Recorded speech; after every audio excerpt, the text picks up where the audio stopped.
से कथा को तार रूट को कोस्टाल हाईवे जो अलाइनमेंट होता से अलाइनमेंट जोटा गोपालपुर बाहर थिला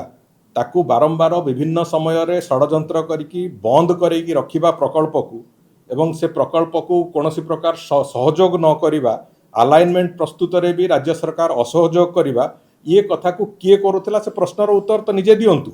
तेणुकरी आज जदि कोस्टाल हाईवे रामेश्वर जाऊँच गोपालपुर परिवर्ते से सबुठू बड़ षड्यंत्रकारी होती विजु जनता दल एवं जो बंधु आमर जे प्रेस कॉन्फ्रेंस करते गोटे मेजर गेम खेली ब्रह्मगिरी कौ अंचल देखी गले निजस्व लाभ हम से कथा को व्यक्तिगत लाभ हम से कथा को आखि आगे रखी से कथा करते आज से गुड़ाक जदि पूरा इतिहास खोलिले बहुत कष्ट हम से गोपालपुर ठारू दीघा प्राय 450 किलोमीटर पर्याप्त कोस्टाल हाईवे प्रोजेक्ट निर्माण करिबा पई ओडिशावासी के स्वप्न देखैतिले एवं ता सहित आउ 3टी प्रोजेक्ट रो मध्ये घोषणा करा जायतला। द्वितीय प्रोजेक्ट भुवनेश्वर सहरर कटक भुवनेश्वर खोर्धा को नहीं कैपिटल रीजन रिंग रोड निर्माण करा जिवो एवं खोर्धार रामेश्वर ठारू चंदनपुर पर्यंत जगन्नाथ सड़क को जातीय राजपथ मान्यता दिया जाई तार विकास करा जिवो एवं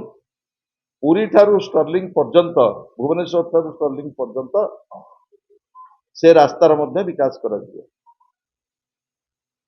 किंतु आज 11 वर्ष परे एई जो 8300 कोटी टंकार प्रोजेक्ट रामेश्वर ठारू कोणार्क एवं कोणार्क ठारू पारादीप एई जो दुईटा स्ट्रेच रे ए रास्ता निर्माण पई केंद्र कैबिनेट मंजूरी देइछि जहाँ गला काली प्रकाश करा जाइछि।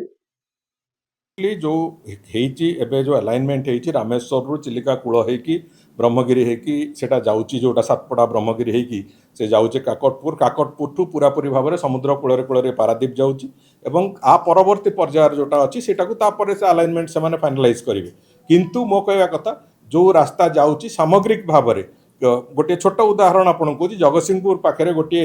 जगार जोटि की गाँ लोक मैंने चाहते टे भितर को जावाक किंतु अलाइनमेंट सरकार फ्रीज करेले जेटा सेटा समुद्र कूल ही जीव तेणुक समस्त जगार यहाँ तार जो कोस्टाल हाईवे जो स्वरूप रहा कथा जो स्वभाव रहा कथा से स्वभाव संपूर्ण रूपे मेंटेन होती एथिरे निश्चित भाव में इकोनॉमिक ग्रोथ पाई एक नुआ रास्ता खोलिबो एवं यार जो कनेक्टिविटी डेवलप करिछि से कनेक्टिविटी अनेक समय रे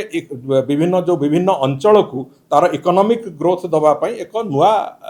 रास्ता एवं नुआ तरीका खोलेबो। अपेक्षा करंतु से तो वर्ष वर्ष धरिकी षड्यंत्र करके एक कथा को करई दौ नथिले गत 11 वर्ष पाखापाखि धरिकी एक कथार षड्यंत्र करी करई दौ नथिले एबे आमे आरंभ करिछु कोस्टाल हाईवे रो प्रथम पर्याय द्वितीय पर्याय को अपेक्षा करंतु मु भाबुची धैर्य धरले तांको पई भलो हबो जदि धैर्यच्युति होउची ताहले मु भाबुची पार्टी बंद करके रहिले अंततः ओडिसा रो विकास को ढांचारे होउची को दिगरे होउची ताकू देखिबाकू तांको सुजोग मिलिबो। देखंतु सेथिरे गोटिए कथा थाए नेशनल हाईवे रो गोटे प्रिंसिपल था नेशनल हाईवे अथॉरिटी जितेबाला करती से माने टेंडर कर दियंती किंतु जेते दिन पर्यंत कैबिनेट कमिटी रो अप्रूवल न मिली थाए सेते दिन ता पूर्व टेंडर से माने करि नियंती एटा standard practice all over India किंतु कैबिनेट कमिटी अप्रूवल आसला पर से काम को से माने टेंडर ओपनिंग हुए एवं जो बाकी जो एंगेजमेंट करिया कथा से कथाटा करा जाए एटा तांकर रेगुलर प्रैक्टिस। गत दिन में टेंडर कैंसल होबार कारण थिला जे कैबिनेट कमिटी अप्रूवल एवं अलाइनमेंट रिलेटेड आउ किछि छोट मोट समस्या थिला से कथा पई थिला। आज आमर सौभाग्य जे कैबिनेट रो अप्रूवल हो सारी एवं अप्रूवल पर वर्तमान सीधा सड़क भाव में टेंडर ओपनिंग एवं काम आरंभ करिवार जो प्रक्रिया से प्रक्रिया